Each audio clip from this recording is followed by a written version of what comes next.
राष्ट्रवादी कांग्रेस उद्धव बाळासाहेब ठाकरे इनकी शिवसेना और राष्ट्रीय कांग्रेस की तरफ से संघीय स्वागत किया जा रहा है।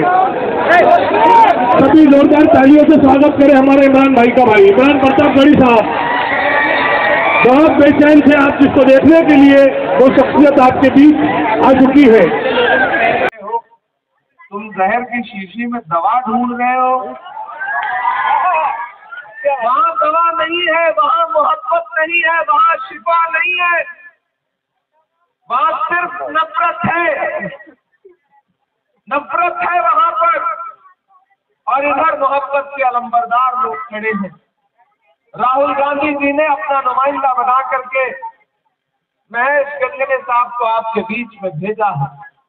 हो सकता है ये आपके बीच में कम पहुंच पाए, हो सकता है आपसे मुखातिब ना हुए हो, लेकिन जब लड़ाई बड़ी होती है तो छोटी छोटी चीजें नजरअंदाज करनी पड़ती है। ये लड़ाई बहुत बड़ी है।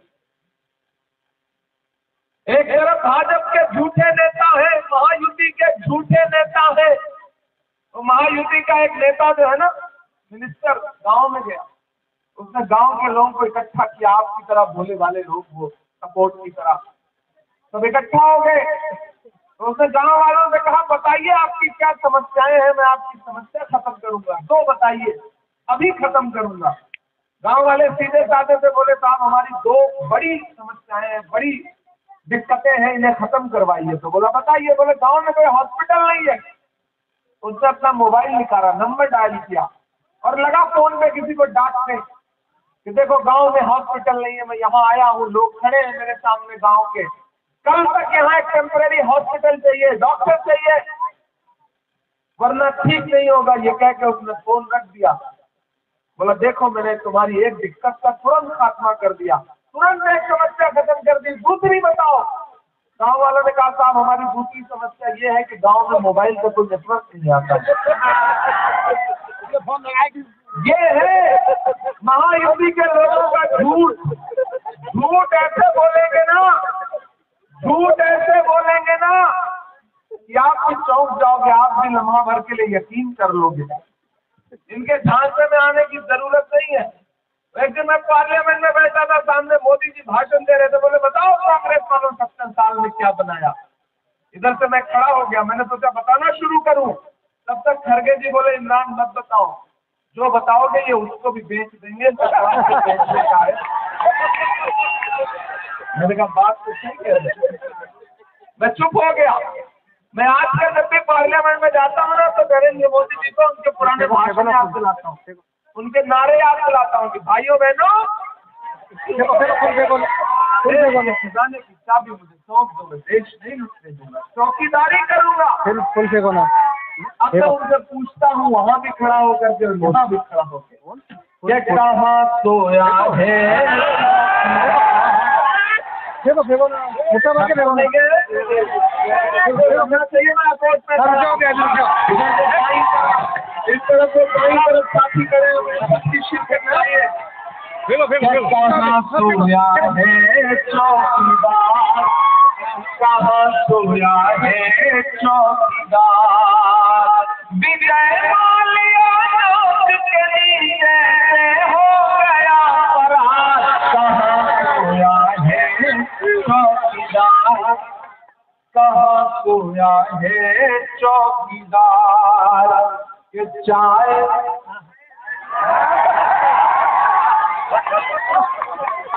बड़ा ही समझदार लोग हैं। आप चौकीदार बोल दो, ये समझ जाते हैं किसकी बात हो रही है। आप चाय बोल दो, इनको स्वाद आ जाता है, पिलाने की जरूरत नहीं पड़ती है। सलाम है कोर्ट को। चाय बेचने बेच रहा है, बेच रहा है कि नहीं बेच रहा है कि नहीं बेच रहा। चाय बेचने वाला पूरा भारत बेच रहा है। इसी काम में हासिल से महारत बेच रहा है। कि रेल बिक गई, तेल बिक गया, बिका हवाई अड्डा। जो अगली लाइन है ना, उसमें एक नाम आएगा, आपको अगर स्वाद आ जाए ना उस नाम का, तो फिर यहाँ से वहां तक अकोट वालों आपकी तालियों का शोर दिल्ली तक जाना चाहिए। फिर रेल बिक गई, तेल बिक गया, बिका हवाई अड्डा, सब कुछ बिकता देख के खुश है अपने देश।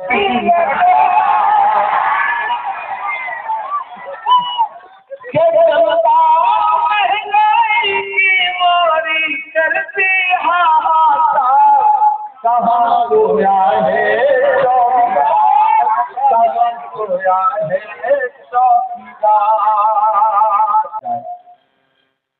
मेरी उम्र बहुत कम है, लेकिन मैं बातें थोड़ी संजीदा करूंगा आपसे।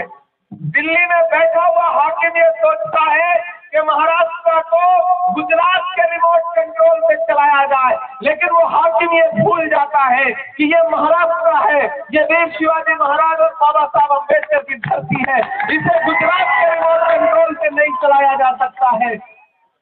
ये अपने तेवर के लिए जाना पहचाना जाता है ये शहर। महान बादशाह सिकंदर ने यूनान जीता, फतेह किया।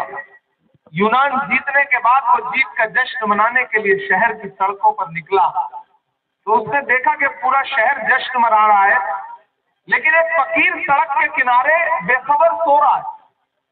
सिकंदर को गुस्सा आया उसे देख करके। सिकंदर अपने घोड़े से उतरा और उस सोते हुए फकीर के पास गया और जा करके उसे एक जोर की लात मारी और लात मार के कहा कि क्यों रे फकीर, मैंने शहर जीत लिया है, लोग जश्न मना रहे हैं और तू सो रहा है। तो उस फकीर ने नींदी आंखों से सिकंदर की तरफ देखा और देख करके कहा कि शहर फतेह करना बादशाहों का काम है, लेकिन लात मारना गधे का काम है। लात मारना गधे का काम है। क्या खुदा की कायनात में इंसानों की इतनी कमी हो गई तो बादशाहत एक गधे के हाथ में सौंप दी?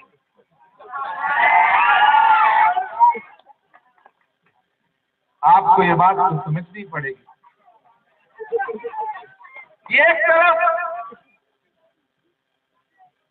2024 के इलेक्शन में लोकसभा के भाजपा के नेताओं के भाषण उठा के देखो, खुलेआम कह रहे थे कि हमें बहुमत दो क्योंकि हम भारत का संविधान बदलना चाहते हैं। कौन कह रहा था?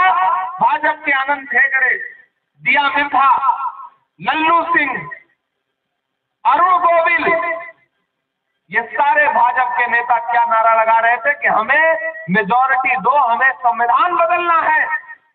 वो तो भला हो भारत की जनता का, वो तो भला हो महाराष्ट्र का। आप भी बस थोड़े से ही चूक गए, वरना 400 पार का नारा लगाने वालों को ला करके 240 पे ऐसा पटका, ऐसा पटका, ऐसा पटका कि अपने अकेले के पैरों पे खड़े भी नहीं हो पाए। उन्हें बैसाखियां उधार लेनी पड़ी, 2 बैसाखी उधार लेनी पड़ी, एक बिहार से और एक आंध्र प्रदेश से, एक चंद्रबाबू, एक नीतीश बाबू। अब एक भी बैसाखी छिटकी, ये दिल्ली वाली सरकार की सांस अटकी। और ये बिहार वाली बैसाखी है ना, वो तो कभी भी किधर भी निकल पड़ती है। क्या पता महाराष्ट्र में महाविकास आघाड़ी की सरकार बनते ही नीतीश जी का दिल फिर पलट जाए, पलटता ही रहता है। तो महाराष्ट्र के रिजल्ट से इस मुल्क में जमहूरियत की और आईन की मजबूती तय होगी। इसलिए मैं आपसे गुजारिश करने आया हूं कि ये इलेक्शन बहुत अहम इलेक्शन। मेरी नई नस्लों, मैं जानता हूं आपके अंदर सीने में दर्द है। आप तालीम के लिए, आप डेवलपमेंट के लिए लड़ते हैं, अपने हुकूक के लिए आवाज उठाते हैं सोशल मीडिया पर, मीडिया पर। इसलिए भी मैं आपसे मुखातिब होकर कह रहा हूं, और ये मेरी खुशनसीबी है कि मैं आपका खासदार भी हूं। मैं देश की पार्लियामेंट में आपकी नुमाइंदगी करता हूं, महाराष्ट्र की नुमाइंदगी करता हूं।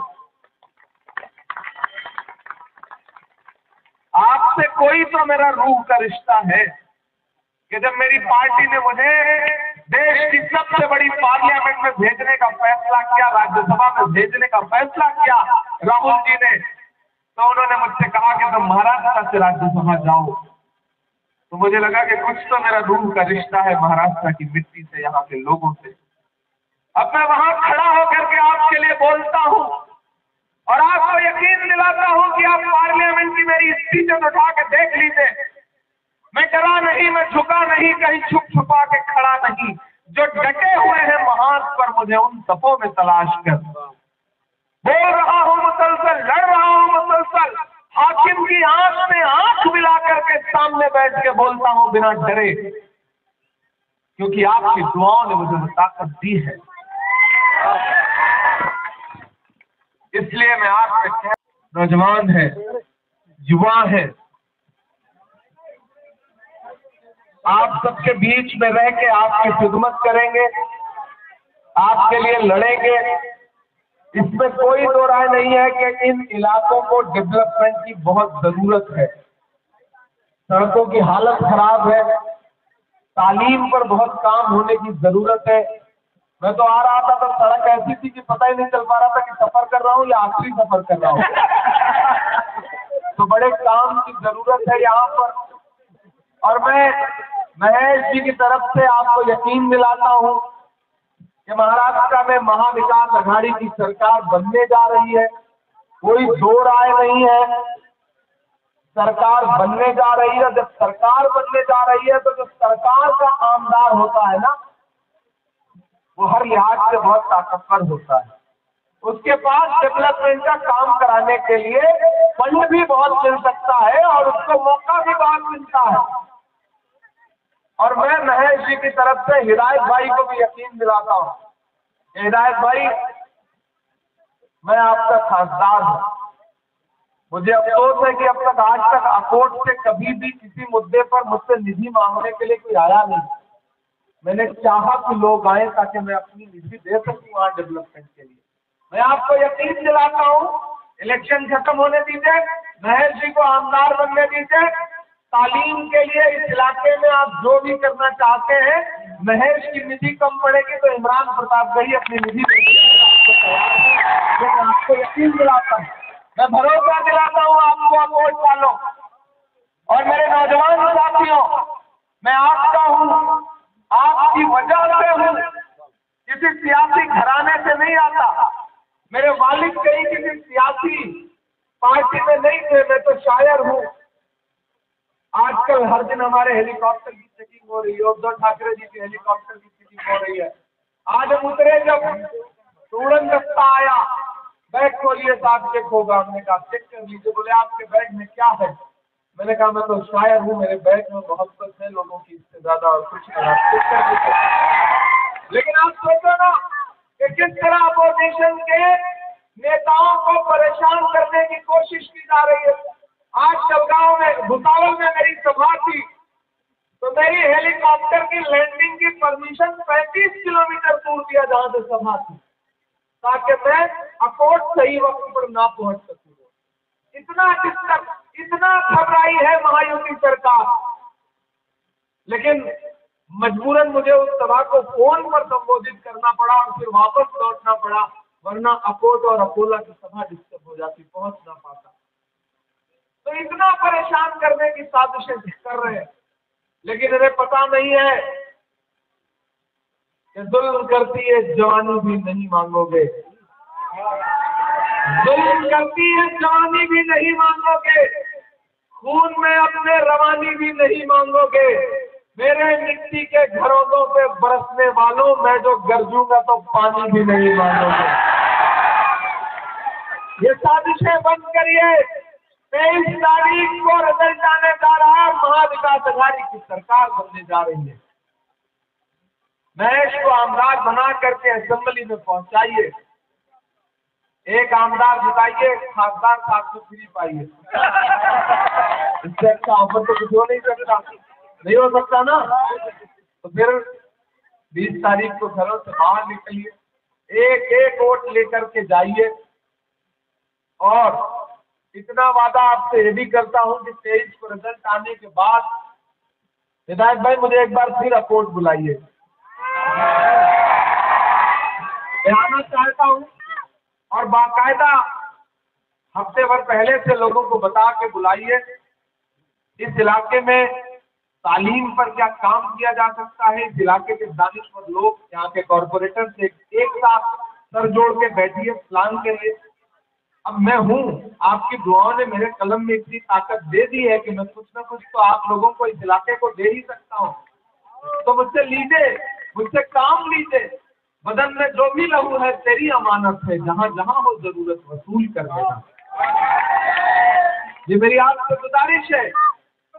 और एक भी वोट इधर उधर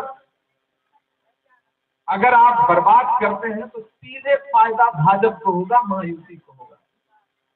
कोई लड़ाई में नहीं है, लड़ाई सीधे महायुति और महाविकास आघाड़ी के बीच में। भाजपा क्या करती है, महायुति क्या करती है, जब खुद डायरेक्ट इलेक्शन में नहीं जीत पाते ना तो अपने को छुपे हुए दोस्त उतार देते हैं। तो उससे भी बचने की जरूरत है। एक भी वोट, एक भी बच्चा छूटा, सुरक्षा चक्र टूटा।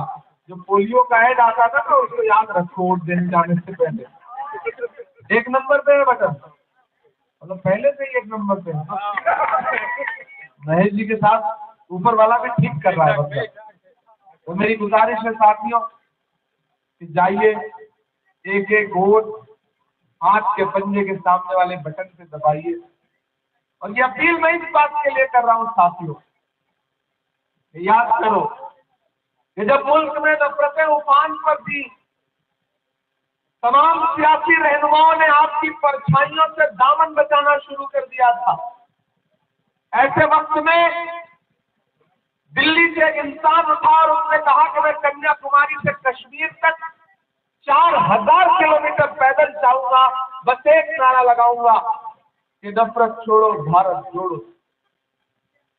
उस शख्स का नाम राहुल गांधी है। मैं चला हूं उस इंसान के साथ कन्याकुमारी से कश्मीर तक। मैं चलता था तो मुझसे मीडिया के साथी कहते थे, इमरान साहब आप तो शायर हैं, राहुल गांधी के साथ चल रहे हैं, आप क्या कहेंगे? तब मैं कहता था कि जो हर जालिम से टकराएगी वो आंधी बनाऊंगा, जो हर जालिम से टकराएगी वो आंधी बनाऊंगा। नए अंग्रेज आए हैं, नया गांधी बनाऊंगा। कई रात का जागा है मुसव्विर, तस्वीर की आंखों से थकन झांक रही है। अपनी तस्वीर देखता हूँ खुद ना तो लगता है कि मैं ही हूँ, लेकिन ये क्यों कर रहा हूँ? क्योंकि मुल्क को और मुल्क की जमहूरियत को, मुल्क के आईन को बचाना है तो हर इंसान को अपनी जिम्मेदारी निभानी पड़ेगी। मैं तुम्हें अपने उसूलों की कसम देता हूँ, मुझको मजहब के तराजू में न तौला जाए। मैंने इंसान ही रहने की कसम खाई है, मुझको हिंदू या मुसलमान न समझा जाए। ये महज आपके लिए इंसान बन के काम करेंगे, हिंदू मुसलमान बन के काम नहीं करेंगे। इंसानियत के लिए काम करेंगे, डेवलपमेंट के लिए काम करेंगे। महायुति के नारे चाहे जो हो, हमारे नारे क्या है कि अगर हमारी सरकार बनती है तो महिलाओं को 3000 रुपए उनके अकाउंट में देंगे, नौजवानों को 4000 रुपए लगातार उनके लिए देंगे। पूरे सूबे में, पूरे महाराष्ट्र में महिलाओं को, खवातीन को अगर बसों में सफर करना है सरकारी, तो उसमें टिकट नहीं लगेगा, फ्री पास होगा। हम आप गरीब परिवार से आते हैं, हमारे घर में कोई बीमार हो जाता है, अगर बड़ी बीमारी हो जाए तो इलाज कराने के लिए किसी को घर बेचना पड़ता है, किसी को गहने बेचने पड़ते हैं, किसी को जमीन गिरवी रखनी पड़ती है। हम सब उसी तरह के परिवारों से आए हुए लोग हैं।